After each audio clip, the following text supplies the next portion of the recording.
الحمد لله الحنان المنان الذي خلق الإنسان وعلمه البيان، والصلاة والسلام على رسوله سيد الإنس والجان وعلى آله وأصحابه ذوي الخير والإحسان، أما بعد، فأعوذ بالله من الشيطان الرجيم. بسم الله الرحمن الرحيم. محمد رسول الله والذين معه أشداء على الكفار رحماء بينهم إلى آخر هذه الآية. صدق الله مولانا العظيم وبلغنا رسوله النبي الأمين المتين المختار الكريم، ونحن على ذلك لمن الشاهدين والشاكرين والحمد لله رب العالمين. بارگاہ رسالت میں آپ صلی اللہ علیہ وسلم میں درود پاک کا ہدیہ پیش کریں.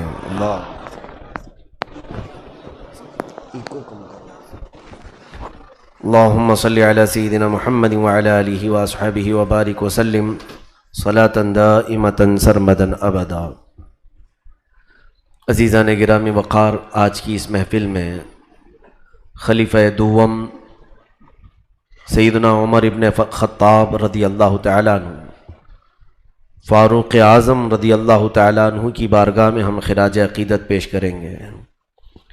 وہ عمر جس کے اعداء پہ شیدا سقر، وہ عمر جس کے اعداء پہ شیدا سقر، عز و شان عدالت پہ لاکھوں سلام.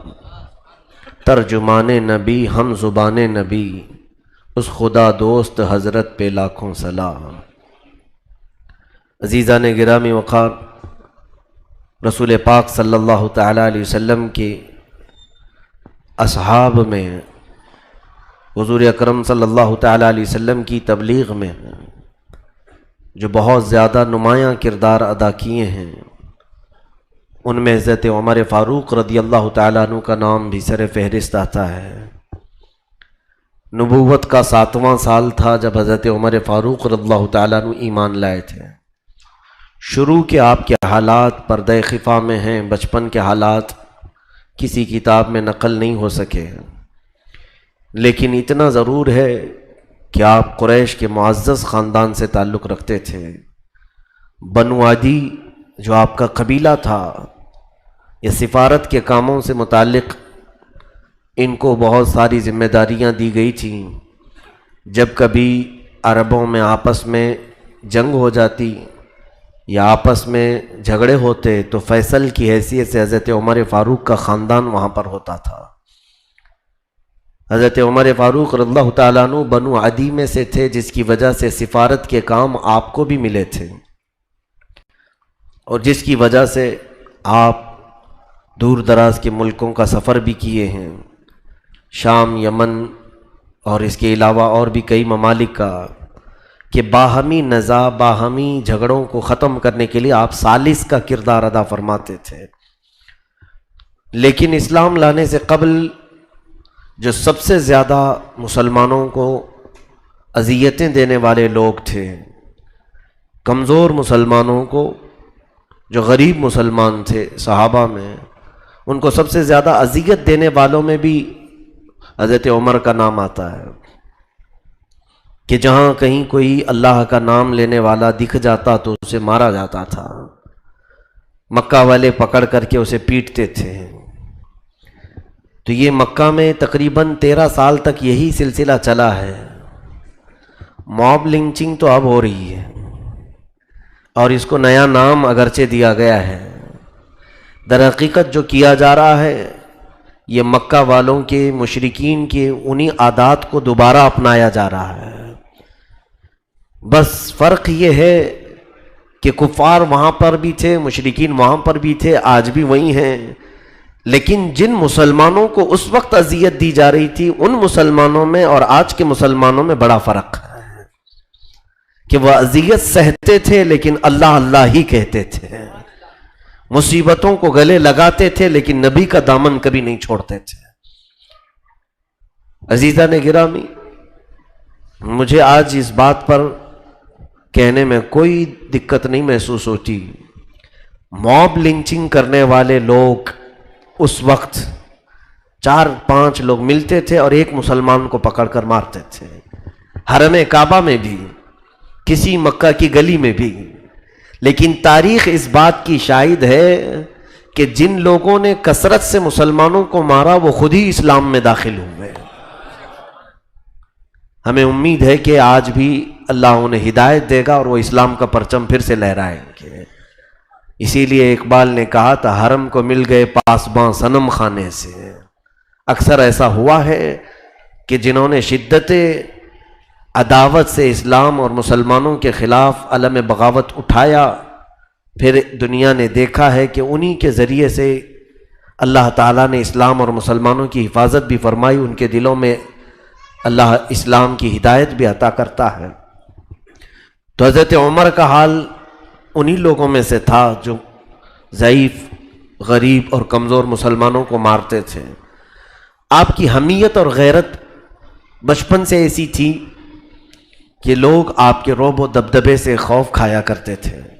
مکہ میں بڑے پہلوانوں میں بھی آپ کا شمار تھا، لہیم شہیم تھے، اور دیگر بہت سارے معاملات میں آپ کو لوگ فیصل کی حیثیت سے بٹھاتے تھے۔ جوانی سے ہی آپ کا حال یہ تھا۔ تو جہاں مکہ والوں نے پروپیگنڈا پھیلایا تھا مسلمانوں کے خلاف، نئے دین کے متعلق الگ الگ باتیں، وہ حضرت عمر کو بھی وہی ساری باتیں پہنچی تھیں، لیکن دوسرے تمام کفار و مشرکین اس بات کی ہمت کبھی نہیں کر سکے کہ ان مسلمانوں کو مارنے کی بجائے سیدھے مسلمانوں کے جو امیر ہیں، رسول ہیں، ان کو مارا جائے، معاذ اللہ۔ انہیں ہمت نہیں ہو سکی، لیکن ان لوگوں کو معلوم تھا کہ اگر یہ دلیری اور بہادری کوئی کرے گا تو وہ عمر کر سکتا ہے۔ تو عمر کو اس وقت اتنا ورغلایا گیا اور کہا گیا کہ دیکھیں اس صحابی کا حال کیا ہے۔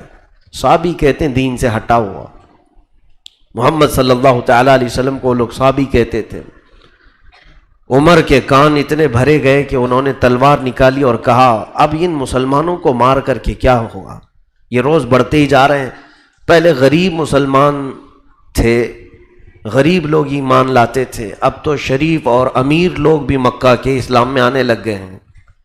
تب پھر عمر کو جب یہ لوگوں نے بہت زیادہ ورغلایا تو انہوں نے سوچا کہ اب ان کا ہی قتل کیوں نہ کر لیا جائے جن کے ذریعے سے یہ اسلام پھیل رہا ہے۔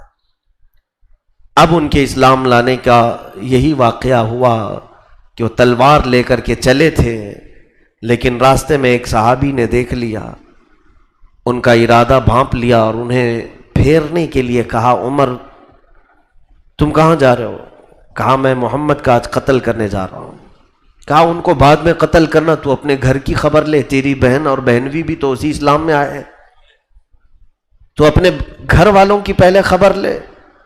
تو ان کو اور بھی جلال آیا کہ میرے گھر میں ہی یہ معاملہ ہو گیا، میں دوسروں کو مارتا تھا۔ اپنی بہن کے گھر آئے، فاطمہ بنت خطاب، وہ ایمان لائی تھیں، اور ان کے شوہر حضرت سعید، یہ دونوں ایمان لائے تھے۔ جس وقت حضرت عمر ان کے گھر پہنچے، دروازہ بند تھا لیکن اندر سے قرآن کی تلاوت کی آواز آ رہی تھی۔ ایک صحابی حضرت خباب بن الارت، وہ لوگوں کو تعلیم قرآن دیا کرتے تھے، جو نئے اسلام میں آتے ان کو قرآن پڑھانے کے لیے جاتے تھے۔ تو وہ صحابی اندر گھر میں بیٹھے شوہر اور بیوی کو قرآن پڑھا رہے تھے۔ حضرت عمر باہر سے قرآن سن رہے تھے، تو اب یقین ہو گیا۔ راستے میں جنہوں نے کہا تھا کہ میرے گھر میں بھی یہ لوگ اسلام لا چکے ہیں، تو سن کر کے اب یقین ہو گیا، دروازہ زور زور سے پیٹنے لگے۔ تو بہن اور بہنوی نے سمجھ لیا کہ عمر آئے ہیں اور پھر اب خیر نہیں ہوگی۔ خباب بن الارت کو اندر چھپا دیا، دروازہ کھولا تو حضرت عمر جاتے ہی کچھ پوچھا نہیں، دونوں کو بے تحاشا مارنا شروع کر دیا۔ اپنے بہنوی کو بھی بہت مارا، اپنی بہن کو بھی مارا، اتنا کہ ان کی ناک پھٹ گئی، خون جاری ہو گیا۔ تھک گئے، اور ان کے اندر اپنے رشتہ داروں کی صلہ رحمی بھی بہت زیادہ تھی، وہ بہت زیادہ اپنے گھر والوں کا خیال بھی کرتے تھے۔ اپنی بہن کا یہ حال دیکھ کر ان سے رہا نہ گیا، پھر خود کو رحم آ گیا، اٹھایا ان کو اور بٹھایا۔ تھکنے کے بعد پھر پوچھتے ہیں چلو مجھے اب یقین تو ہو گیا کہ تم اسلام لا چکے ہو، محمد کے دین میں آ چکے ہو، میرے آنے سے قبل جو تم لوگ پڑھ رہے تھے وہ کیا تھا؟ ان کی بہن کہتی ہیں وہ اللہ کا کلام ہے، قرآن عظیم ہے، اس میں اللہ رب العزت نے غیب کی خبریں دی ہیں۔ حضرت عمر نے کہا مجھے بھی پڑھ کر کے سناؤ، وہ مجھے بھی پڑھ کر کے سناؤ اور مجھے وہ قرآن دو۔ ان کی بہن نے کہا کہ تم ایمان لائے ہوئے نہیں ہو اور تمہارے ہاتھ میں میں یہ کلام کا نسخہ نہیں دوں گی، البتہ پڑھ کر کے ضرور سناؤں گی۔ ان کو پڑھ کر کے سنایا گیا۔ سورہ طٰہٰ کی شروع کی آیتیں تھیں۔ بس اللہ رب العزت جب کسی کے دل کو بدلنا ہو تو قرآن کی ایک آیت سے بدل دیتا ہے۔ جب یہ آیتیں تلاوت ہونے لگیں، حضرت خباب بن الارت اندر سے آ گئے۔ ان کی آواز میں غضب کی شیرینی تھی۔ قرآن انہوں نے پڑھ کر کے سنایا۔ کافی دیر تک حضرت عمر کہتے تھے کہ اور سناؤ، اور سناؤ، اور سناؤ۔ واللہ ان فی ھذا الکلام لحلاوہ، قسم خدا کی اس کلام میں ایک عجیب سی شیرنی ہے، ایک عجیب سی مٹھاس ہے۔ اس کے بعد دیکھا ان کی بہن نے، فاطمہ بنت خطاب نے، کہ عمر نے جب آنکھیں کھولی تو ان کی آنکھوں میں بہت آنسو تھے اور ان کے رخسار پر آنسو نکل کر کے بہہ رہے تھے۔ یہ وہ کلام معجز ہے جو سخت دل کو بھی نرم کر دیتا ہے۔ یہ اللہ کا وہ کلام ہے جس کی تاثیر ہے۔ حضرت عمر نے کہا کہ میں جاتا ہوں محمد صلی اللہ علیہ وسلم سے براہ راست یہ کلام کے متعلق پوچھوں گا اور ان سے میں سوال کروں گا کہ یہ دین آخر ہے کیا۔ فاطمہ بنت خطاب ان کی بہن نے کہا عمر اللہ تیرا بھلا کرے، تو جا ایک بار ان سے مل تو لے۔ اب تک حضرت عمر کا سامنا نہیں ہوا تھا، صرف مسلمانوں کو پکڑ کر کے مارتے تھے۔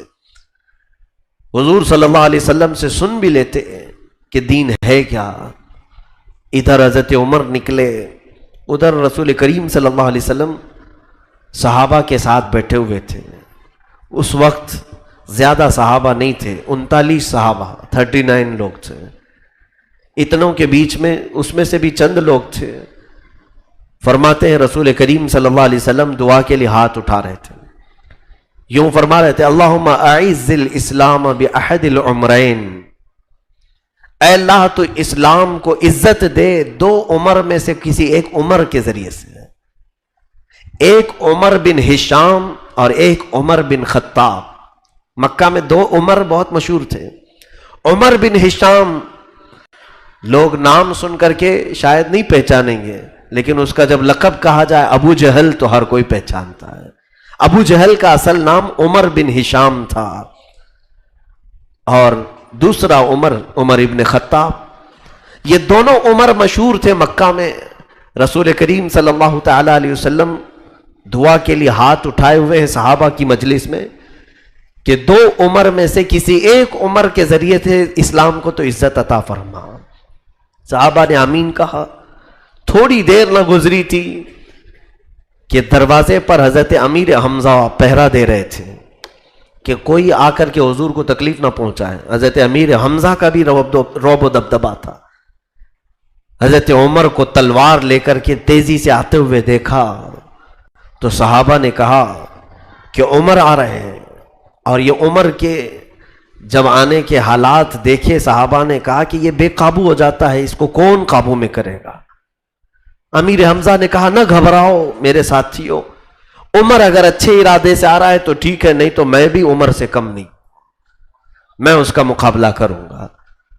اسی اثنا میں حضرت عمر دروازے پر آئے تو امیر حمزہ نے ان کا راستہ روک لیا، پوچھا کہ کیوں آنا ہوا، کس لیے آئے ہو؟ حضرت عمر نے کہا یہ تلوار محمد صلی اللہ علیہ وسلم کے حوالے کرنے آیا ہوں۔ تلوار لٹکا کر کے آئے تھے لیکن وہ تلوار حضور کے حوالے کرنے آئے تھے۔ حضرت امیر حمزہ نے راستہ کشادہ کیا، حضور پاک صلی اللہ تعالی علیہ وسلم کی بارگاہ میں آئے، ایسے بیٹھے کہ سب سے زیادہ قریب ہو کر کے آپ کے گھٹنے حضور کے گھٹنوں کے قریب آ گئے۔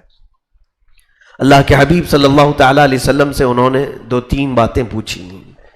حضور اکرم صلی اللہ علیہ وسلم جب قرآن پڑھنے لگے تو بے تحاشا عمر رونے لگے. کہا اتنے سال میں کس غفلت میں تھا، اتنے سال میں کون سی جہالت میں تھا. اور اندازہ کرو میرے عزیزو، آج 14 صدیوں کے بعد کوئی اچھی آواز والا قاری قرآن پڑھتا ہے تو ہماری آنکھیں بھیگ جاتی ہیں، جبکہ ہم عجم ہیں، ہم عجمی لوگ ہیں، عربی سمجھتے نہیں ہیں. عربی جسے نہیں سمجھ میں آتی ہے اس کا دل ہل جاتا ہے. جو اہل عرب ہوں گے، جن کی مادری زبان عربی ہو، جن کی زبان میں قرآن اترا ہو، ان کے سامنے قرآن تلاوت ہو رہا ہو اور وہ بھی صاحب قرآن نے تلاوت کیا ہو، محمد رسول اللہ صلی اللہ علیہ وسلم نے، تو ان کے دل تو ہلنا ضروری ہے. حضرت عمر نے اسی وقت اپنی گردن حضور کے حوالے کر دی. کہا اشہد ان لا الہ الا اللہ واشہد ان محمد رسول اللہ صلی اللہ علیہ وسلم. صحابہ نے اس وقت ایک بہت بلند نعرہ لگایا. پورے مکہ والوں نے اس وقت اس نعرے کی گونج سنی. حضرت عمر کے اسلام لانے کی خوشی میں، اور صحابہ نے مبارکبادی دی. اے عمر مبارک ہو تجھے، رسول اللہ کی دعا تمہارے حق میں قبول ہو گئی. حضور نے 2 عمر میں سے کسی ایک عمر کے ذریعے سے اللہ کی بارگاہ میں یہ التجا کی تھی کہ اسلام کو عزت بخشے. وہ رسول پاک کی دعا تیرے حق میں قبول ہو گئی. حضرت عمر فاروق رضی اللہ تعالیٰ عنہ ایمان لائے. جب زمانے جاہلیت میں تھے تب بھی ان کا رعب و دبدبا ویسی تھا، کسی سے خوف نہیں کھائے، کسی سے ڈرے نہیں. وہ علل اعلان مجلسوں میں شریک ہوتے تھے. ایمان لانے کے بعد بھی آپ کی وہی کیفیت تھی، وہی حالت تھی. رسول کریم صلی اللہ علیہ وسلم سے آپ نے یہی سوال کیا کہ ہم ایمان لائے ہیں، اسلام لائے ہیں، تو اب کفر و شرک کا مقابلہ بھی کریں گے. فرماتے حضرت عمر کہ میں نے زمانہ جاہلیت میں جتنے مسلمانوں کو تکلیفیں دی تھی، میں چاہتا تھا کہ اب ایمان لانے کے بعد کفر و شرک کے خلاف ویسی کھڑے ہو کر کفارہ ادا کر لوں. پہلے جو کچھ ہو چکا اس کا کفارہ ادا کروں. اب حضور سے انہوں نے اصرار کیا ہم حق پر ہیں. رسول کریم صلی اللہ علیہ وسلم نے فرمایا کیوں نہیں عمر، ہم حق پر ہیں. حضرت عمر نے کہا ہم حق پر ہیں تو ہم حق حاصل کر کے رہیں گے، اس لیے کہ حق ہی کی یہ شان ہے کہ وہ خانہ کعبہ کے سامنے جا کر علل اعلان نماز پڑھے. حضور پاک صلی اللہ تعالیٰ علیہ وسلم نے منع فرمایا. پھر تھوڑی دیر کے بعد آپ نے پھر وہی بات دہرائی. تیسری مرتبہ رسول کریم صلی اللہ علیہ وسلم نے اجازت دی سارے صحابہ کو کہ عمر یہ کہتے ہیں کہ آج ہم بیت اللہ میں جا کر کے نماز پڑھیں. اس وقت تک نماز گھروں میں ہوتی تھی، چھپ چھپ کر کے مسلمان پڑھتے تھے. حضرت عمر 40ویں نمبر پر ایمان لائے تھے، 40ویں نمبر پر. اور جب آپ کی اصرار پر رسول کریم صلی اللہ علیہ وسلم نے صحابہ کو حکم فرمایا کہ چلو، تو 2 صفیں لگیں. 2 صفوں میں ایک صف میں آگے امیر حمزہ چلتے تھے، دوسری صف میں حضرت عمر چلتے تھے. اور یہ دونوں صفوں میں مسلمان چل کر خانہ کعبہ کے پاس آئے. سب سے پہلے حرم کعبہ میں حضرت عمر داخل ہوئے. ان کے خاندان کا ایک شخص وہاں بیٹھا ہوا تھا، بنو عدی کا. اس کو بلایا اور کہا اے انسان سن لے، سب کو اعلان کر دے اور بتا دے خطاب کا بیٹا عمر اسلام لا چکا ہے، اسلام لا چکا ہے. تو وہ شخص گیا اور پورے سب جگہ اعلان کیا کہ آج غضب ہو گیا کہ عمر آج ایمان لایا ہے، ایمان اسلام قبول کر چکا ہے. تو مکہ والے بہت سارے جمع ہوئے، بہت سارے آئے. اور جب حضرت عمر فاروق رضی اللہ تعالیٰ عنہ حضور صلی اللہ تعالیٰ علیہ وسلم کے پیچھے سایہ بن کر کے ایسے کھڑے تھے کہ لوگوں کو دیکھا مسجد حرم میں جوق در جوق داخل ہو رہے ہیں. ان کو آج ایک بڑی خبر ملی تھی کہ عمر ایمان لائے. تو کچھ لڑنے بھڑنے کے ارادے سے آئے تھے. تو حضرت عمر کہتے ہیں کہ اگر تم میں سے ہر خاندان کے 300 لوگ آئے، عمر ان کے لیے اکیلا کافی ہوگا. اور علل اعلان رسول کریم صلی اللہ علیہ وسلم کے ساتھ نماز ادا کیے. کسی کو بھی ہمت نہ ہو سکی کسی ایک مسلمان کو بھی ہاتھ لگا سکے.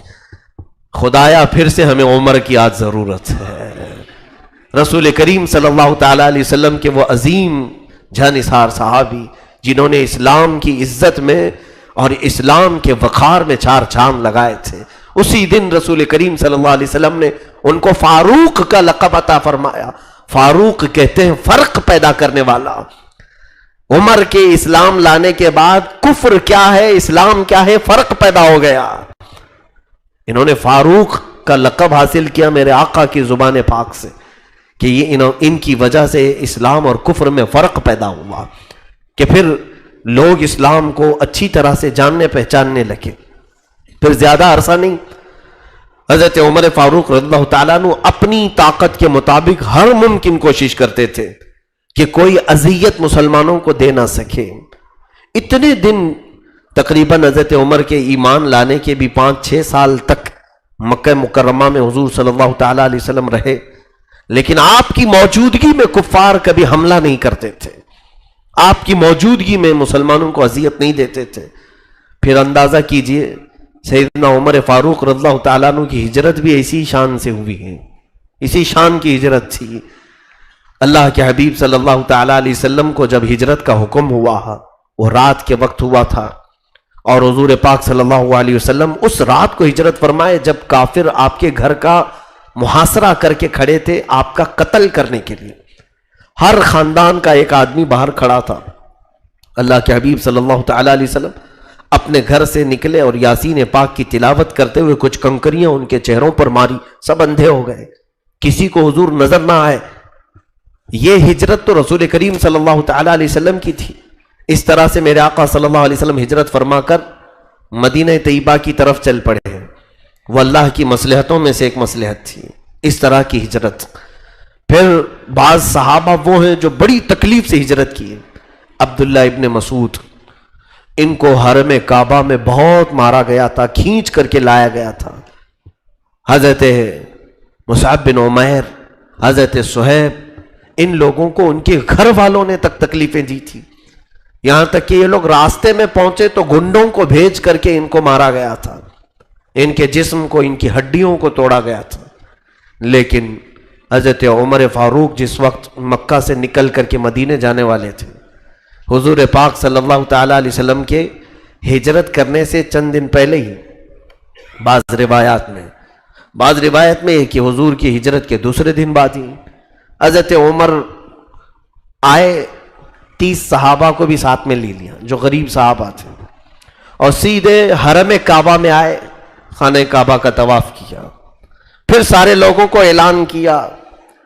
ایک شخص وہاں پر بیٹھا تھا بنو عدی کا، اس سے کہا کہ اے مکہ کے قریش خاندان سے تعلق رکھنے والے، جا پھر قریش کو اعلان کر دے کہ آج عمر بن خطاب مکہ چھوڑ کر مدینے جا رہا ہے، رسول پاک صلی اللہ تعالیٰ علیہ وسلم کے شہر ہجرت کر رہا ہوں، جاؤ سب کو اعلان کر دو۔ پھر اعلان ہوا، لوگ دیکھتے رہے، آپ طواف کعبہ اسی شان سے کرتے رہے۔ دوسرے لوگوں نے تو اپنی جائیدادیں وہاں چھوڑ دی تھیں مکہ میں۔ حضرت عمر نے کہا میں ایک ایک پائی یہاں سے لے کر کے جاؤں گا، میرا جو حق ہے اس پر کوئی قبضہ نہیں جما سکتا۔ آپ کی شان تھی یہ۔ قرآن نے ان کو کہا ہے اشداء علی الکفار، قرآن میں ان کی صفت آئی ہے کہ یہ کافروں پر بہت ہی شدید ہے، بہت سخت ہے، اور کوئی آپ کو ٹچ بھی نہ کر سکا۔ اسی شان سے آپ ہجرت کرتے ہوئے مدینے آئے۔ اب روایات میں ہے رسول پاک صلی اللہ تعالی علیہ وسلم سے پہلے وہ مدینہ پہنچے۔ حضور پاک صلی اللہ علیہ وسلم کا جب استقبال کرنے کے لیے مدینے والے کھڑے تھے تو حضرت عمر بھی استقبال والوں میں شامل تھے۔ 30 لوگوں کے ساتھ ہجرت کر کے حضرت عمر آئے۔ یہ شان عمر ابن خطاب رضی اللہ تعالیٰ عنہ کی جو تھی وہ ایمان کے اعلیٰ مقام کی وجہ سے ہے۔ خود رسول کریم صلی اللہ تعالیٰ علیہ وسلم ایک حدیث میں ارشاد فرماتے ہیں، بخاری شریف کی حدیث ہے، اللہ کے حبیب صلی اللہ علیہ وسلم فرماتے ہیں مجھے خواب میں کچھ لوگ پیش کیے گئے، میں نے کچھ لوگوں کو دیکھا، سب کے جسموں پر جبے تھے، کسی کا جبہ کمر تک، کسی کا جبہ سینے تک لٹکا ہوا ہے، یعنی کسی کا چھوٹا ہے کسی کا آدھا ہے۔ اسی اثنا میں میرے سامنے عمر بن خطاب کو لایا گیا، ان کا جبہ زمین پر گھسٹ رہا تھا، یعنی اتنا لمبا تھا کہ جھول رہا تھا۔ تو صحابہ نے پوچھا یا رسول اللہ صلی اللہ علیہ وسلم اس خواب کی کیا تعبیر ہے؟ اللہ کے حبیب صلی اللہ علیہ وسلم نے فرمایا اس جبے سے مراد ایمان ہے، جس کے اندر جتنا ایمان تھا وہ مجھے دکھایا گیا، عمر کا ایمان اتنا زیادہ ہے۔ عمر فاروق رضی اللہ تعالیٰ عنہ کے اس عظیم ایمان کی بشارت تو خود رسول پاک نے عطا فرمائی. جب کسی کے دل میں ایمان زیادہ آ جائے تو خوف اتنا ہی نکل جاتا ہے. یہ جو خوف کا ماحول ہمارے دلوں میں آتا ہے، ایمان کا نقص ہے، ایمان کی کمی ہے جو خوف لاتی ہے. اسی لیے اللہ تعالیٰ نے قرآن میں جو فرمایا، الا ان اولیاء اللہ لا خوف علیہم، بے شک اللہ کے ولیوں کو کوئی خوف نہیں ہوتا.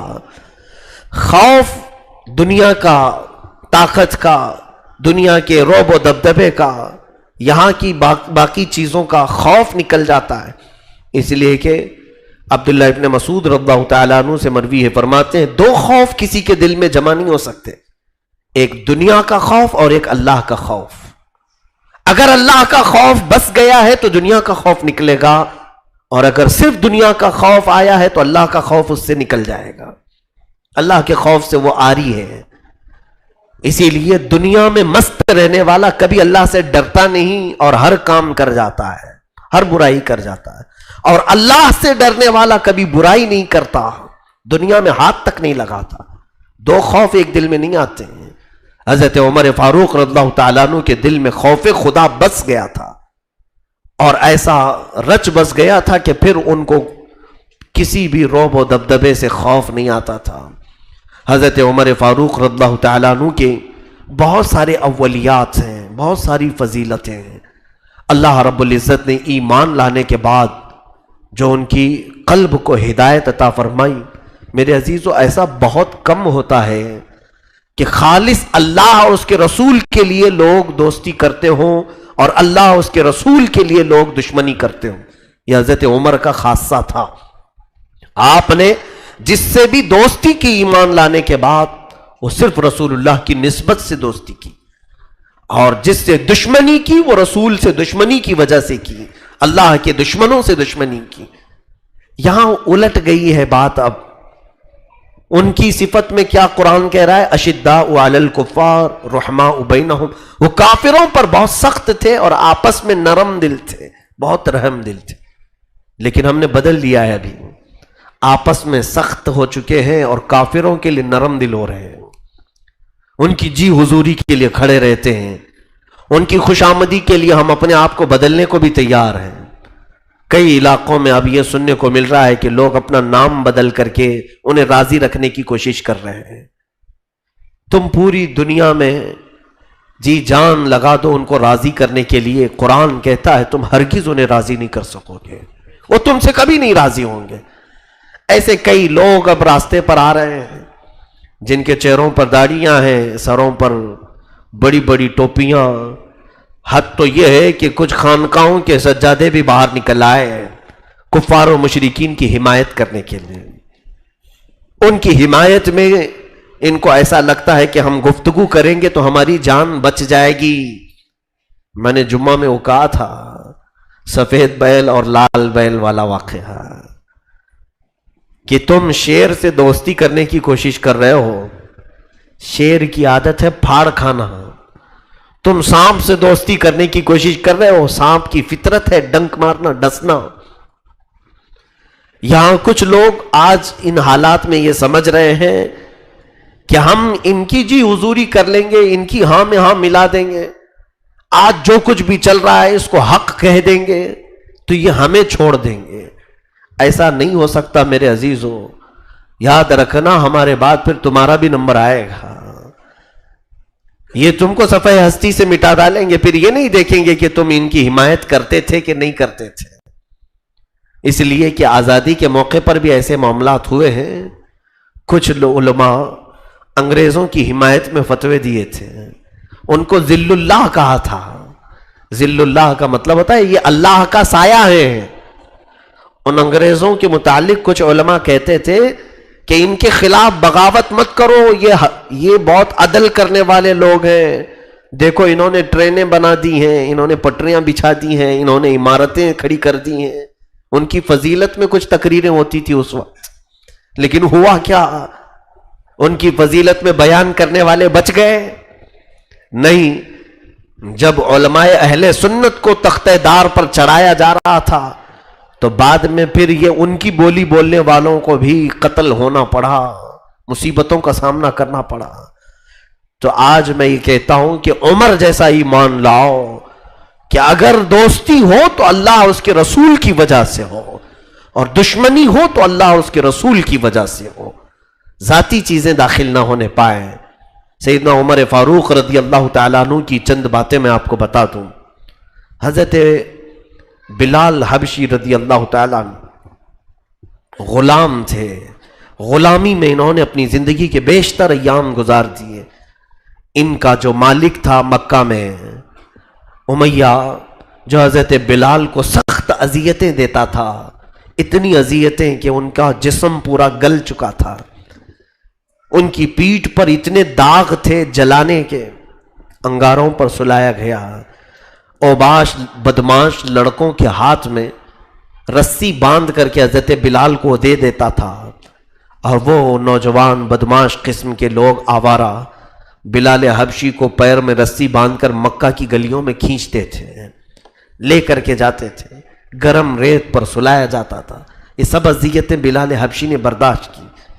غلامی سے آپ کو جس وقت آزادی ملی وہ بھی سیدنا ابو بکر صدیق رضی اللہ تعالیٰ عنہ نے آزاد کروایا۔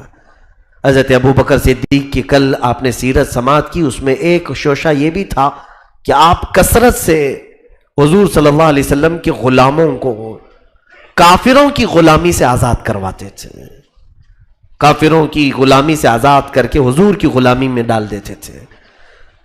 یہ حضرت بلال حبشی ہیں، غلام ہیں۔ میرے عزیزوں دیکھیں آپ، حضرت عمر فاروق رضی اللہ تعالیٰ عنہ جب خلیفہ بنے، اور آپ کی خلافت کا دور ابھی میں ذکر کروں گا، کیا روب و دبدبہ، کبھی کم نہیں ہوا آپ کا روب و دبدبہ۔ زمانے جاہلیت میں بھی، اسلام لانے کے بعد بھی، آپ کے خلیفہ بننے کے بعد بھی لوگ آپ کے چلتے پھرتے بھی خوف کھایا کرتے تھے۔ حضرت عمر تو ہمیشہ کندھے پر درہ لے کے چلتے تھے، کوڑا لے کے چلتے تھے۔ شریعت کے خلاف کوئی بات دیکھتے تو بازار میں ہی کوڑے لگانا شروع کر دیتے تھے۔ حضرت عمر کا جلال بھی تھا۔ خود رسول کریم صلی اللہ علیہ وسلم نے فرمایا، میرا عمر جس راستے سے گزرتا ہے اس راستے پر شیطان نہیں آتا۔ جہاں تک حضرت عمر کی خوشبو جاتی تھی، چھاؤں نہیں ہوتی ہو، وہاں تک شیطان نہیں آتا تھا، دوسروں کی بات تو چھوڑے۔ تو اس عمر فاروق رضی اللہ تعالیٰ عنہ کا حال یہ تھا، جو بات میں کہنے جا رہا ہوں، جب حضرت بلال حبشی کو بلاتے تھے تو یوں کہہ کر کے بلاتے تھے، یا سیدنا بلال، اے ہمارے آقا بلال آ جائیے۔ وہ غلام تھے، حبشی غلام، زندگی انہوں نے غلامی میں کاٹ لی، اور اسلام لانے کے بعد، ایمان لانے کے بعد، حضرت بلال کا ایسا کوئی بہت بڑا گھر نہیں تھا، بہت بڑی عمارت نہیں تھی، بہت بڑی ڈیوٹیاں، ذمہ داریاں نہیں تھیں۔ جس طرح سے نارمل زندگی گزارنی تھی ویسی وہ زندگی گزار رہے تھے عام لوگوں میں۔ لیکن اس کے باوجود حضرت عمر جب ان کو بلاتے تھے یوں کہتے تھے، یا سیدنا بلال، اے ہمارے آقا بلال آئیے۔ حضرت بلال کہتے تھے، امیر المومنین، آپ مجھے سیدنا کہتے ہیں، در حقیقت آپ ہمارے سیدنا ہیں، آپ ہمارے آقا ہیں۔ حضرت عمر کہتے تھے، بلال، میں تمہیں جو سیدنا کہتا ہوں وجہ یہ ہے کہ جو جسم میں تم نے اپنے داغ محبت رسول میں لیے وہ ہم نے بھی نہیں لیے۔ حضور پاک صلی اللہ تعالیٰ علیہ وسلم کی محبت میں جو تم نے مشقتیں برداشت کی ہیں وہ ہم نے نہیں برداشت کی۔ تو یہاں سے پتہ چلتا ہے حضرت عمر کی محبت بھی تھی تو وہ حضور کی وجہ سے تھی۔ جو رسول کریم صلی اللہ علیہ وسلم سے ریلیٹڈ ہے اس کی بہت زیادہ قدر کرتے تھے حضرت عمر، اور محبت رسول کا یہی جلوہ دیکھنے کو ملتا ہے ہر جگہ پر۔ اسی لیے حضرت عمر رضی اللہ تعالیٰ عنہ کی یہ زبان میں ہے کہ جو رسول پاک صلی اللہ تعالیٰ علیہ وسلم کا ہو گیا وہ ہمارا ہے، اور جو ان سے بیگانہ ہوا اس سے ہمارا کوئی رشتہ ہی نہیں۔ جانتے ہیں آپ، جنگ بدر جب ہوئی، جنگ بدر میں اللہ رب العزت نے مسلمانوں کو فتح عظیم عطا فرمائی، اس میں حضرت عمر بھی تھے، 313 ہی لوگ تھے، لیکن 1000 سے زیادہ کافروں کو مار بھگایا. 140 لوگ، تقریباً 140 لوگ، 70 مارے گئے تھے اور 70 قیدی بن کر کے آئے تھے. 140 لوگوں کا نقصان تھا ان کے کافروں کا، جو 70 قیدی بنا کر کے لائے گئے تھے.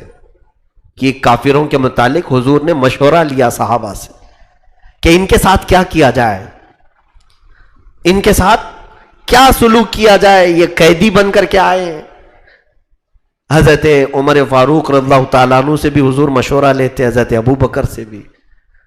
حضرت عمر نے کہا یا رسول اللہ صلی اللہ علیہ وسلم، ان کو مارا جائے، ان کو ختم کر دیا جائے، ان کو جینے کا کوئی حق نہیں، کیونکہ یہ اللہ اور اس کے رسول کی دشمنی میں اتنے اڑے ہوئے تھے کہ مکہ میں انہوں نے ایک ننگا ناچ کیا ہے اور پھر ہر مسلمان کو قتل کرنے کی ان کی نیت تھی.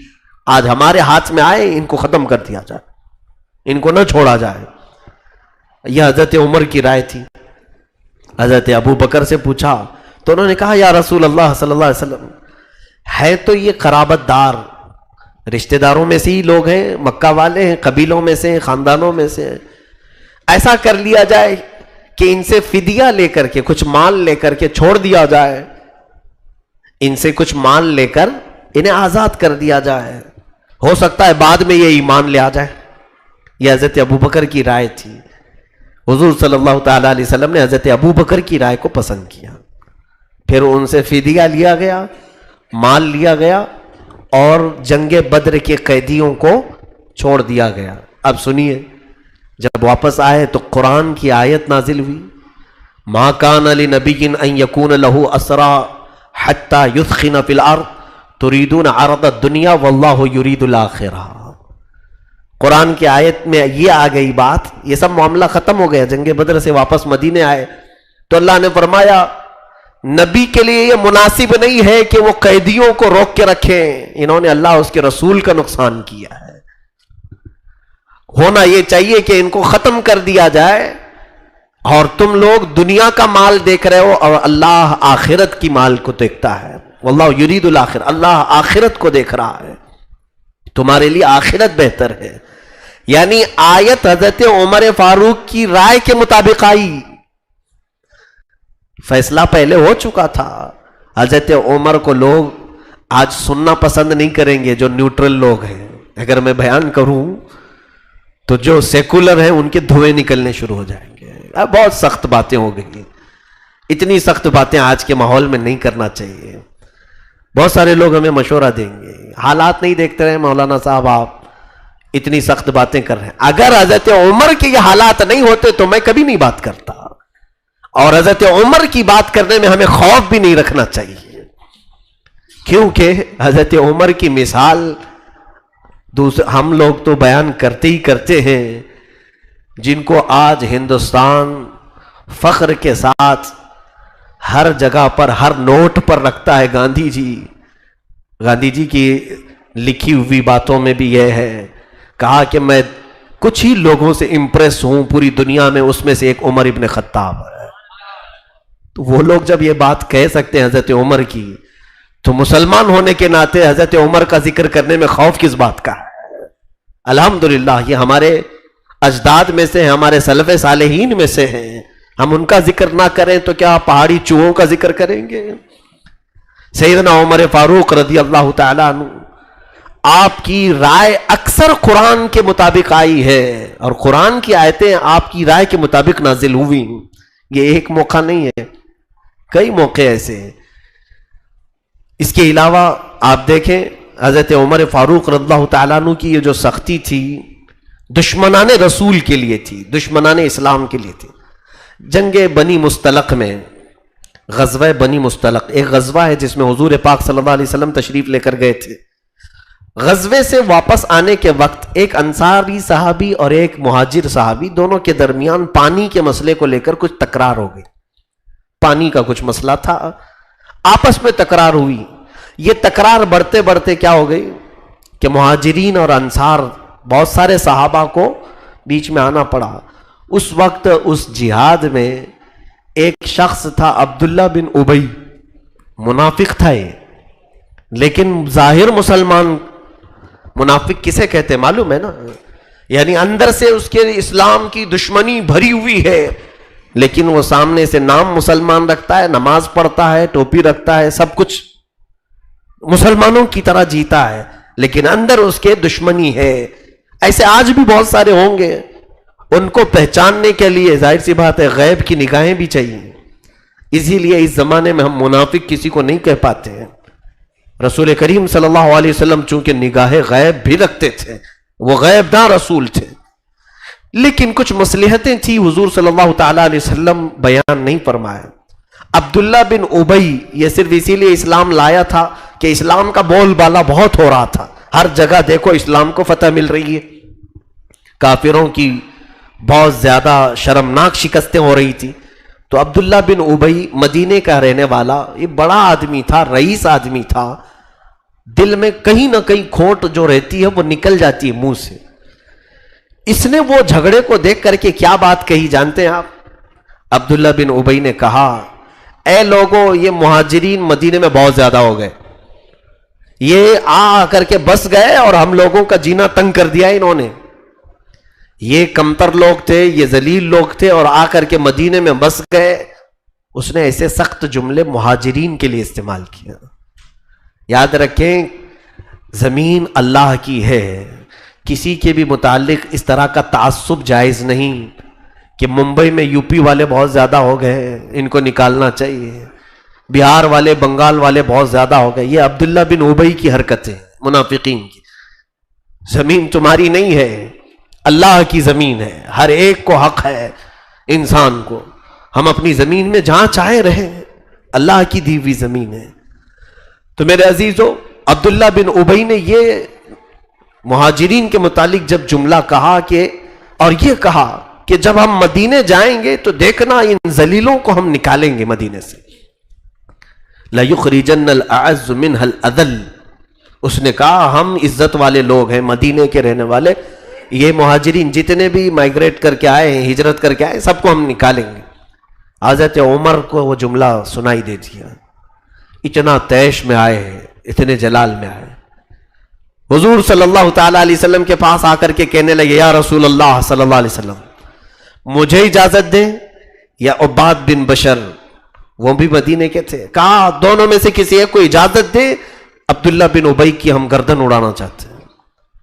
اس نے مہاجرین کے بارے میں ایسے سخت جملے کہے، جب تک کسی کو بھی یہ نہیں خبر ہے کہ عبداللہ بن ابی منافق ہے، نہیں کوئی نہیں کہتا تھا، وہ مسلمان تھا، دیکھنے میں مسلمان ہی تھا۔ حضور صلی اللہ علیہ وسلم نے بھی منع کر دیا، عمر پھر لوگ کیا کہیں گے کہ محمد اپنے ہی ساتھیوں کا قتل کروا رہے ہیں، وہ میرے ساتھ جہاد میں آیا، میرے ساتھ جنگ کیا، اس کا ہم قتل کیسے کریں؟ حضرت عمر نے کہا کہ نہیں یا رسول اللہ، اس کا قتل ہونا چاہیے، اس کے دل میں اسلام نہیں ہے۔ حضرت عمر یہ بار بار کہتے رہے، اور اس کے بعد حضرت عمر جب بھی بات کرتے تو قرآن کی دلیل سے بات کرتے تھے۔ حضرت عمر نے ایک آیت پڑھی، یا رسول اللہ صلی اللہ علیہ وسلم، کیا اللہ یہ نہیں فرما رہا ہے استغفر لهم او لا تستغفر لهم ان تستغفر لهم 70 مرہ فلن یغفر اللہ لهم؟ اے نبی، آپ ان کے لیے بخشش کی دعا کریں یا نہ کریں، یا 70 بار آپ ان کے لیے بخشش کی دعا کریں، اللہ ان کو ہرگز معاف نہیں کرے گا۔ یہ اللہ نے جب فرمایا ہے، حضور نے حضرت عمر سے کہا، اے عمر، اگر مجھے یہ معلوم ہو جائے کہ 70 سے زیادہ بار بخشش مانگنے سے اللہ بخش دے گا تو پھر میں اس کے لیے 70 سے زیادہ بار دعا کروں گا۔ حضور نے فرمایا، حضرت عمر چپ ہو گئے، خاموش ہو گئے۔ اس کے بعد عبداللہ بن ابی مر گیا، ختم ہو گیا۔ حضرت عمر کہنے لگے، یا رسول اللہ صلی اللہ علیہ وسلم، یہ ختم ہو گئی بدبو، اب آپ اس کے جنازے میں نہ جائیں، وہ اسلام کی دشمنی رکھتا تھا۔ حضور صلی اللہ علیہ وسلم نے فرمایا، نہیں، میں اس کے جنازے میں بھی شریک ہوں گا، آپ اس کی نماز جنازہ پڑھائیے۔ حضرت عمر کے دل میں نہیں تھا، جنازہ ہو گیا۔ اس کے بعد قرآن کی آیت آئی، وَلَا تُصَلِّ عَلَىٰ أَحَدٍ مِّنْهُمْ مَاتَ أَبَدًا وَلَا تَقُمْ عَلَىٰ قَبْرِهِ۔ اے رسول، ان میں سے جب کوئی مر جائے تو آپ اس کی جنازہ نہ پڑھے اور کبھی ان کی قبروں کے پاس بھی نہ کھڑے ہوں۔ حضور صلی اللہ تعالی علیہ وسلم نے فرمایا، عمر جو تم کہتے تھے وہی اللہ فرما رہا ہے۔ اسی لیے حضرت عمر کو ایک لقب دیا گیا الموافق رأیہ للوحی والکتاب. ان کی رائے ہمیشہ ایسی ہوتی تھی کہ اللہ کی کلام سے، کتاب اللہ سے اس کی موافقت ہو جاتی تھی. اللہ تعالیٰ عمر کی رائے کے مطابق کئی آیتیں نازل فرمایا ہے. یہ ایک موقع ہے. اس کے علاوہ اور بھی کئی معاملات ہیں جہاں حضرت عمر فاروق رضی اللہ تعالیٰ عنہ نے کہا، جیسے ازواج مطہرات، حضور صلی اللہ تعالیٰ علیہ وسلم کی بیویاں.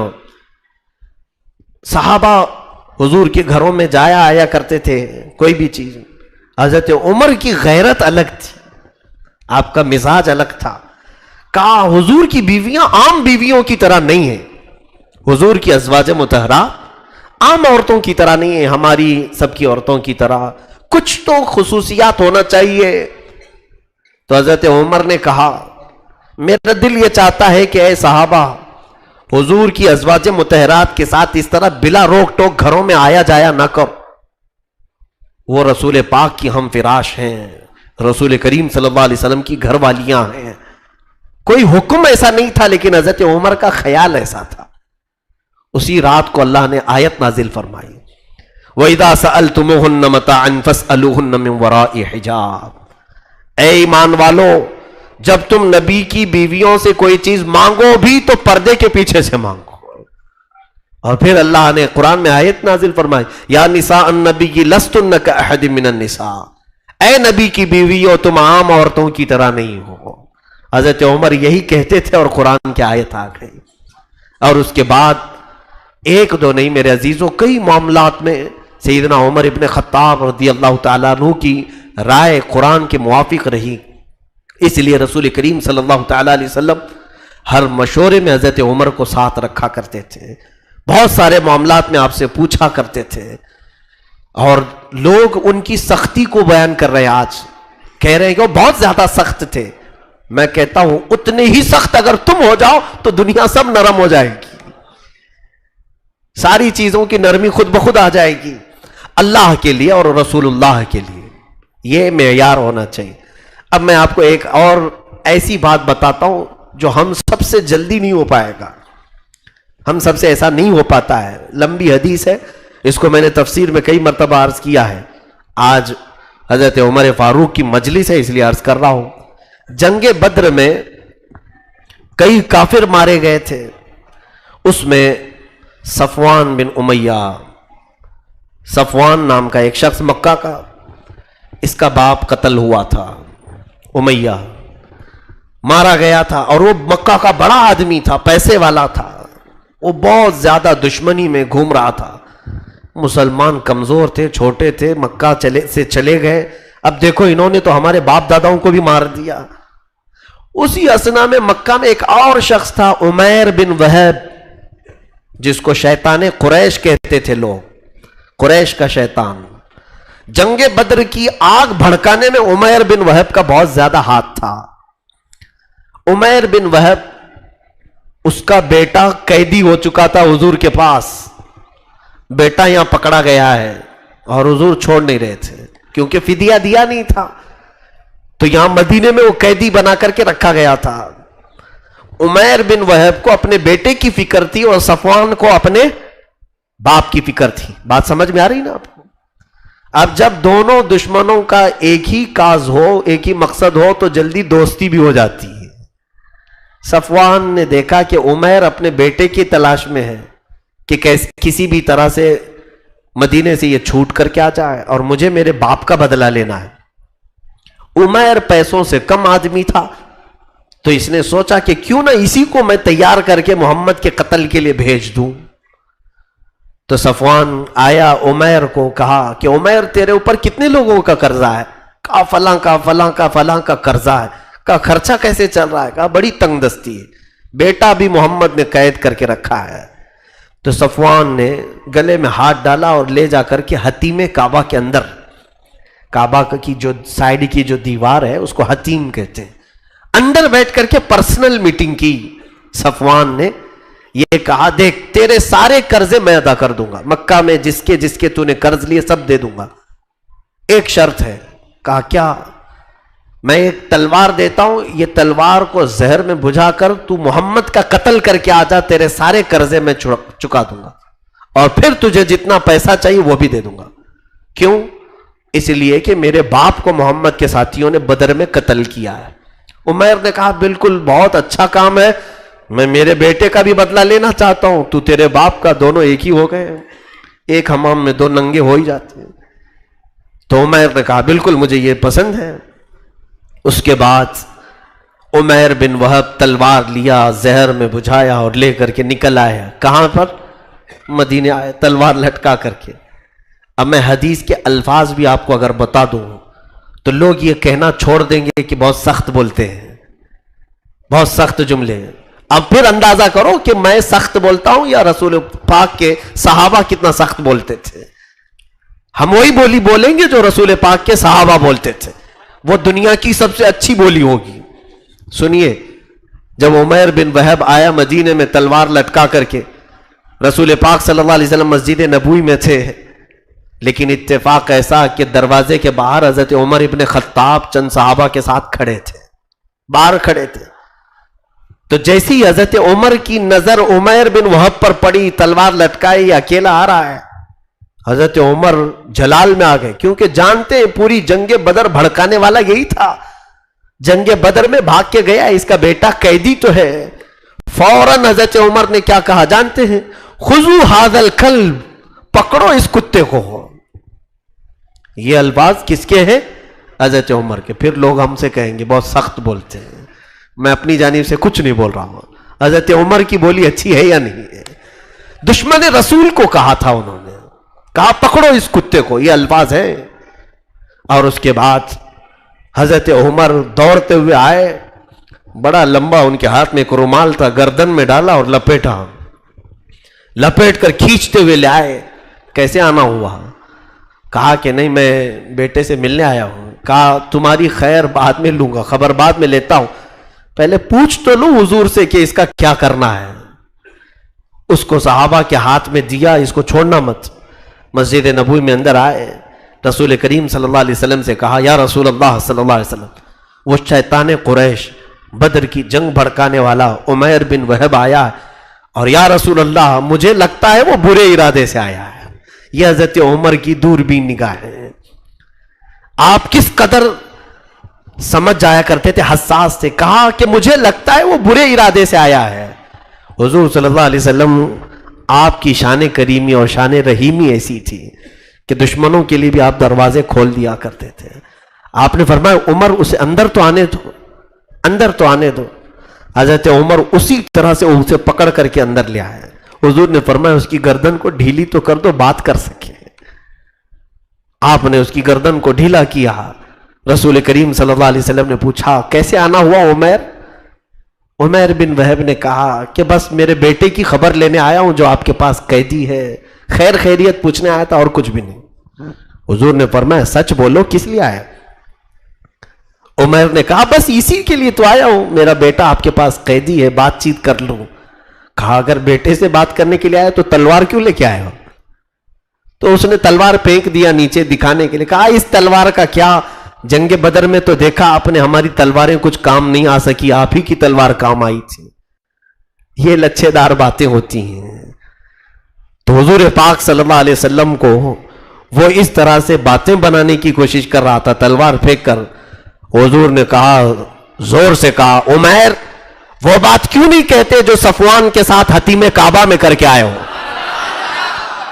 حتیم کعبہ میں بیٹھ کر کے جو تم نے صفوان کے ساتھ کہا وہ بات کہو۔ اللہ اکبر۔ عمیر بن وہب پورے جسم میں راشا طاری ہو گیا، کیونکہ یہ پرسنل بات تھی، راز کی بات تھی صفوان کے ساتھ جو کر کے آیا تھا، کسی کو خبر نہیں تھی۔ پھر کہا عمیر بن وہب نے میں سنتا تھا کہ آپ غیب کی خبریں جانتے ہیں، آج میری خبر آپ نے خود دے دی، اب زیادہ دیر کس بات کی، میں بھی دائرہ اسلام میں داخل ہوتا ہوں۔ انہوں نے کلمہ پڑھا، اسلام لا ہے۔ دیکھیں یہ سچویشن میں بتانا چاہتا ہوں، عمیر بن وہب حضور صلی اللہ علیہ وسلم کی بارگاہ میں کلمہ شہادت پڑھ کر ایمان لائے، باہر مسجد نبوی کے آئے۔ حضرت عمر اب وہ گمچھا نہیں اپنا ہاتھ ان کے گلے میں ڈال کر آئے۔ گلے میں ہاتھ ڈال کر باہر لائے اور دیگر ساتھیوں سے کہتے ہیں واللہ انی لخنزیر احب الی، قسم خدا کی پہلے مجھے خنزیر اس سے اچھا لگتا تھا. خنزیر برا جانور، یہ بھی لفظ ہے حضرت عمر کے. خنزیر مجھے اس سے اچھا لگتا تھا کیونکہ یہ دشمن رسول تھا، لیکن اے لوگوں سنو، واللہ الان احب الی من بعض ولدی، اب مجھے یہ میرے اپنے بیٹوں سے زیادہ محبوب لگتا ہے، کیونکہ اس نے اپنے زبان سے کلمہ توحید جو پڑھا. عزیزان گرامی، یہ سچویشن بہت ہی اہم ہوتی ہے کہ کسی سے دشمنی اس لیے کی جائے کہ وہ رسول کا دشمن ہو، اور کسی سے محبت اس لیے کی جائے کہ وہ اللہ کے نبی کا دوست ہے. یہ حضرت عمر کا خاصہ ہے. ایسا سب کے اندر آئے گا نہیں. یہ بولنا بہت آسان ہے، یہاں تو حال ایسا ہے برائیاں چھوڑنے والے کو بھی پتہ نہیں کتنی بار ہم اوپر سے نیچے دیکھتے رہتے، کیوں آیا یہ مسجد میں؟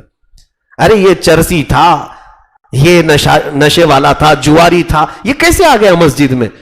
اتنا اس کو گھور گھور کر کے دیکھیں کہ وہ پھر سے بھاگ جائے.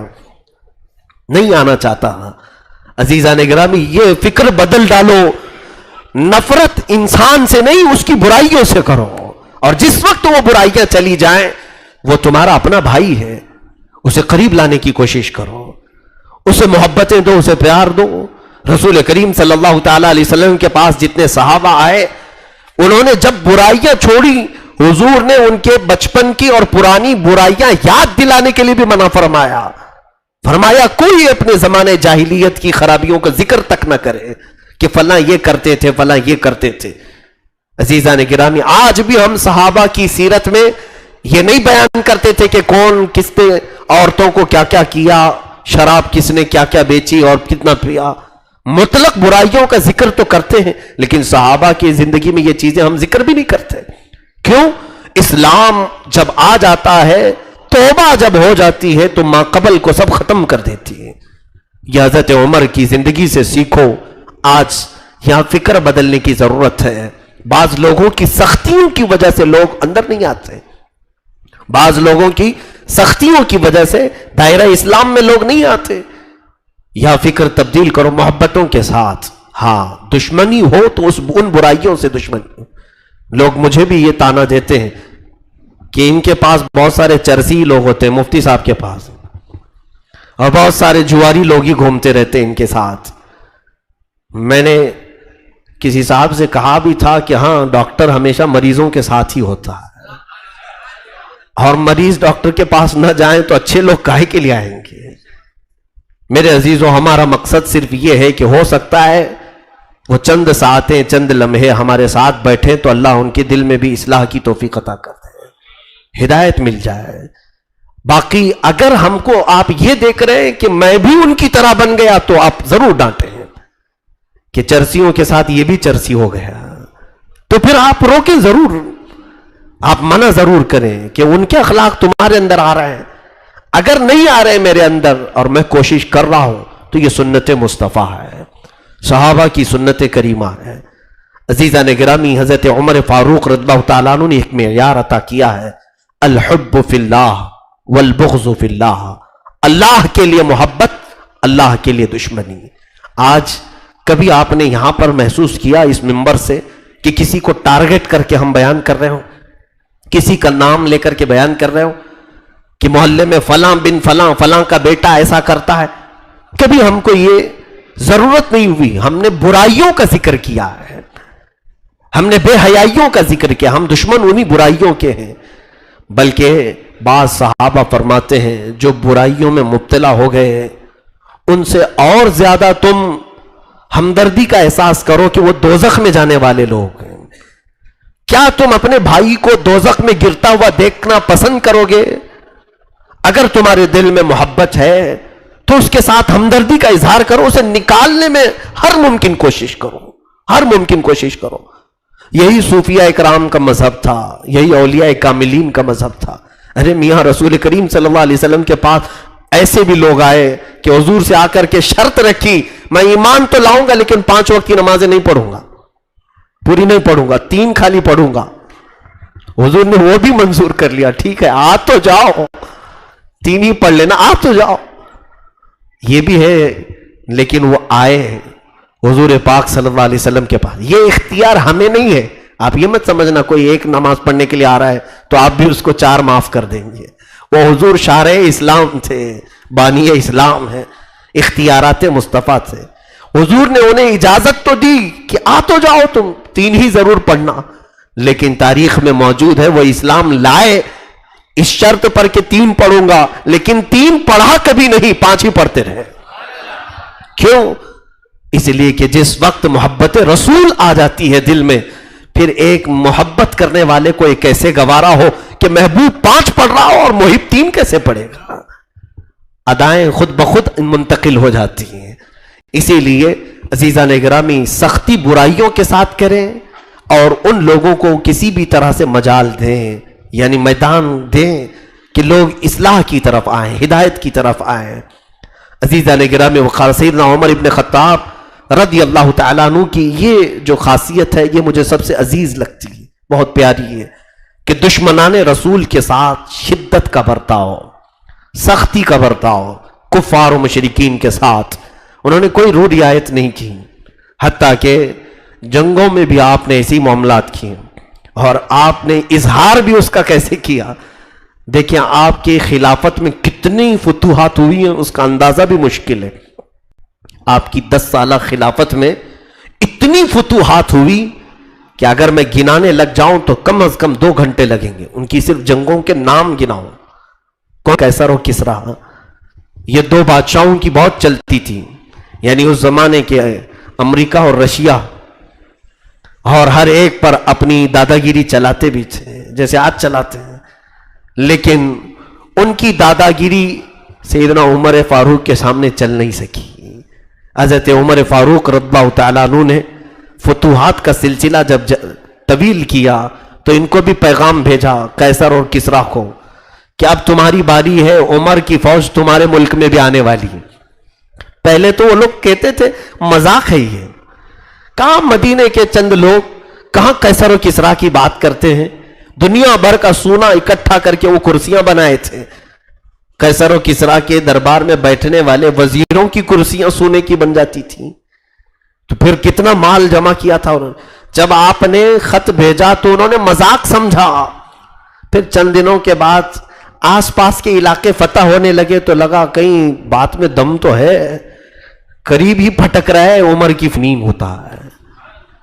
تو اس نے کہا ٹھیک ہے یہ نیا ورڈ ہے، امیر المومنین ہوتا ہے، تو اس کا محل کہاں ہے؟ پھر انہوں نے ہنس دیا، کہا ان کا محل بھی نہیں ہوتا ہے. اسلام میں یہ چیز رکھی نہیں گئی تھی، ان کا محل بھی نہیں ہوتا. پھر ان لوگوں نے پوچھا کہ ٹھیک ہے محل بھی نہیں ہوتا تو رہتا کہاں ہے؟ تو صحابہ نے کہا دیکھو مسجد نبوی کے آگے جنت البقیع کے پاس ایک پیلو کا درخت ہے، اس درخت کی چھاؤں میں سو رہا ہوگا دوپہر کے وقت.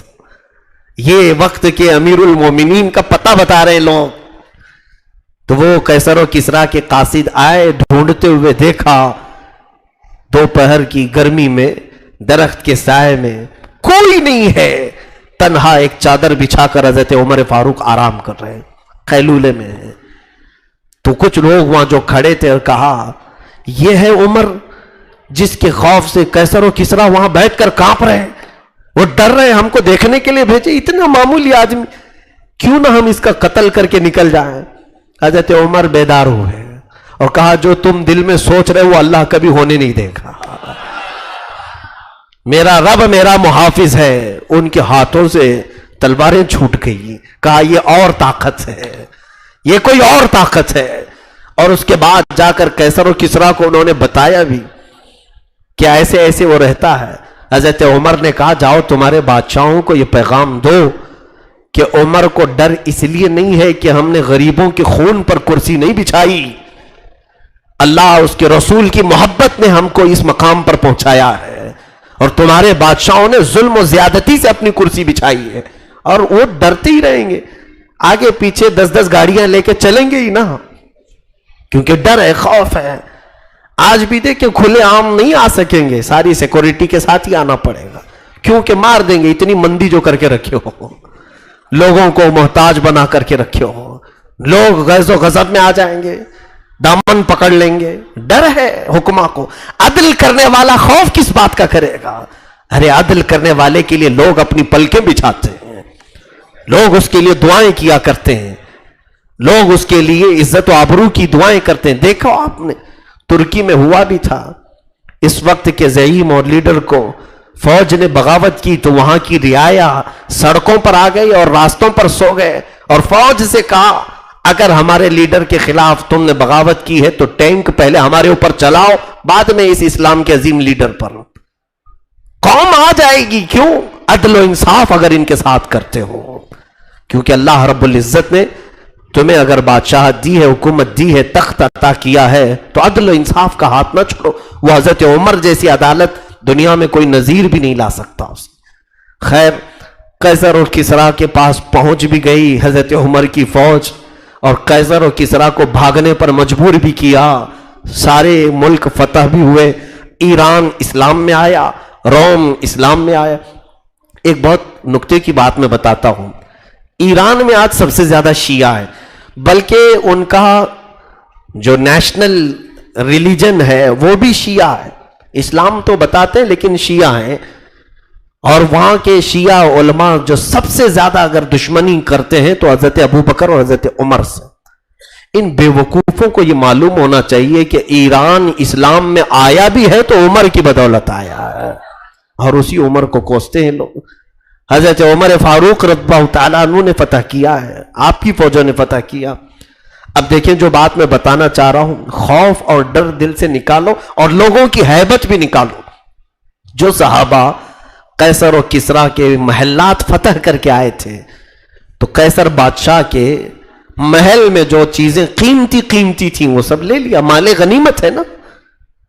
کہا کہ ہم استعمال نہیں کریں گے, خلیفۃ الاسلام خلیفہ رسول امیر المومنین کے پاس لے کر چلیں گے. سنا ہے تاریخ میں قیصر کے پاس ایک قالین تھی, وہ دنیا کی سب سے مہنگی قالین. بادشاہ کی کرسی جس پر رکھی جاتی تھی, کرسی کے آس پاس ایک قالین بچھائی جاتی تھی. اچھا اگر بادشاہ کسی سے زیادہ خوش ہو جاتا, بہت بڑا کسی کو انعام دینا ہوتا, تو 5 منٹ 10 منٹ اس قالین پر اس کو بٹھایا جاتا, اور پھر وہ جا کر دنیا میں فخر کرتا میں قیصر کی قالین پر بیٹھا ہوا آدمی ہوں. فخر کرتا اس قالین پر جو بیٹھ کر کے آتا, کیونکہ اس زمانے میں قالین کا رواج نہیں رہا ہوگا, یا پھر وہ بہت مہنگی قالین ہوگی. اب جب قیصر و کسریٰ کی حکومتیں ختم ہوئی, وہ قالین بھی مسلمانوں کے ہاتھ آ گئی. کہا کہ چلو حضرت عمر کے پاس لے چلتے. سارا مال لے کر کے جب وہ مدینے میں آئے, حضرت عمر سے کہا امیر المومنین یہ قیصر کی کرسی اس پر رکھی جاتی تھی اور یہ دنیا کی سب سے مہنگی قالین. حضرت عمر نے قبول کیا, لاؤ. اور اس کا کیا کیا؟ کہا مسجد نبوی کے دروازے کے باہر پیر پوچھنے کے لیے رکھ دو کہ یہ رسول اللہ کے غلاموں کے قدموں کے نیچے ہی رہے. اس کی وہی حال کیفیت ہے, بس اس کی اہمیت اتنی ہے. حضرت عمر نے مسجد نبوی کے باہر بچھوا دیا. ہاں مسجد میں اندر بھی نہیں کہ سجدہ کر کے بھی کوئی فخر کرے, بلکہ پیر پوچھ کر کے آؤ, پھر یہ دنیا کو میسج دو جہاں رسول عربی کے غلام پیر پوچھتے ہیں وہاں قیصر و کسریٰ کی کرسیاں لگتی ہیں. بادشاہوں کی کرسیاں جہاں پر لگی جاتی ہیں وہ رسول پاک کے غلاموں کے قدم بھی نہیں لگتے. عزیزان گرامی, حضرت عمر نے ایک مزاج دیا ہے, جو کچھ بھی تمہاری عزت ہے وہ رسول پاک. عمر فاروق رضی اللہ تعالیٰ عنہ نے مسلمانوں کو بار بار یہ مخاطب کر کے فرمایا, اے ایمان والو تمہیں جو عزت ہے وہ رسول پاک کی بدولت ہے, رسول کریم صلی اللہ علیہ وسلم کی وجہ سے ہے. اس کو کبھی نہ بھولنا کہ تمہاری اپنی پرسنالٹی کچھ ہے, اس کی وجہ سے تمہیں آج کچھ مقام ملا ہے. یہاں پر بھی آج میں پھر سے کہوں گا, پورے میسج میرا میسج دور دور تک جائے, اگر سن لو. لوگ اب دیا, صحابہ بک گئے بازار مصطفیٰ میں, پھر ان کی بولی لگانے والا کوئی نہیں تھا, ان کو خریدنے والا کوئی نہیں تھا. آج ہم اپنی بلبوتے عزت بنانے کی کوشش کر رہے ہیں. تم زندگی کے شب و روز میرے آقا کی تعلیمات کے مطابق ہوں گے, میں بھی جیوں گا سنت نبی کے مطابق, لوگوں کو بھی جینے کی دعوت دوں گا سنت نبی کے مطابق. جب تم یہ مشن پر چلو گے پھر عزت تمہارے گھر کی کنیز ہو, پھر عزت تمہارے پاس آئے گی. حضرت عمر فاروق رضی اللہ تعالیٰ عنہ کا حال یہ ہے, مسلمانوں سے یہی کہا کرتے تھے